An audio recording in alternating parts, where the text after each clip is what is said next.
The bathroom air, once clinical, now filled with the soothing, humid perfume of her bath.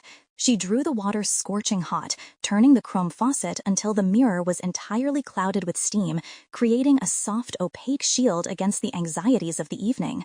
She scattered a handful of pulverized lavender salts into the churning water, watching the swirling plumes of white powder dissolve into a rich, cloudy purple.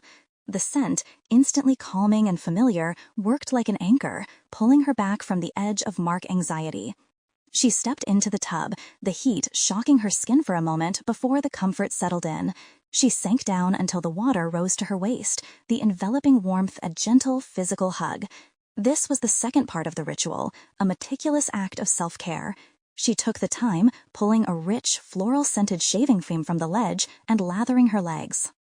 The foam was thick and luxurious against her calves, a visible layer of indulgence. Then she picked up the razor, a gleaming tool of smooth precision. She drew the blade up her calf, over her ankle bone, and carefully, meticulously over her knee, the smooth shh of the blade removing the fine, dark down. She smiled to herself, a quiet, inward expression of triumph. She had spent a small fortune on laser hair removal for her face and arms, the unforgivable traces of her past she needed to banish for her own peace, for the ability to look at her reflection without flinching. But she'd kept this ritual of the legs. There was something so deliberately, wonderfully feminine about the act of shaving her legs. It wasn't about necessity for her anymore. It felt like a conscious choice, a self-administered luxury.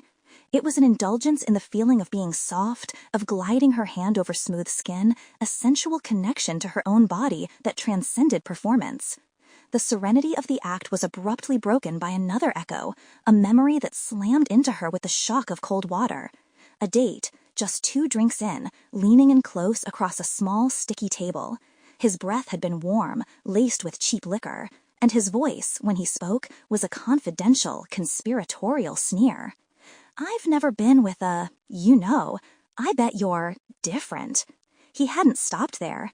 His eyes had raked over her, a palpable force, cataloging her features, her chest, her hands. The way he'd said different implied something exotic, something deviant, something to be consumed for its novelty, not its intimacy.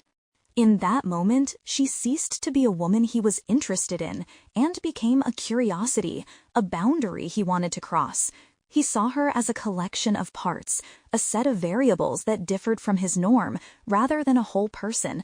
The phrase felt like a heavy, unseen hand resting on her shoulder, pinning her to the chair, making her feel like an exhibit. She clenched her jaw, the razor still against her thigh. That night had ended quickly. She had excused herself and sprinted toward her apartment, feeling the toxic residue of his gaze clinging to her skin. The violation hadn't been physical, but it had been absolute, the theft of her right to an ordinary dating experience.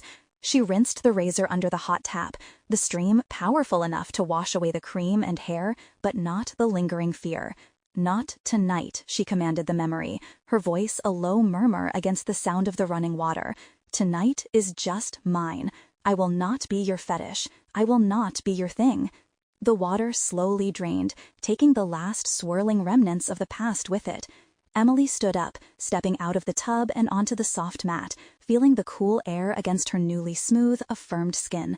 If you love this video, give it a big thumbs up. Let me know in the comments what you want to see next, and smash the hype button to help my channel grow. Don't forget to subscribe and click the bell so you don't miss the next video. You can jump to it right here.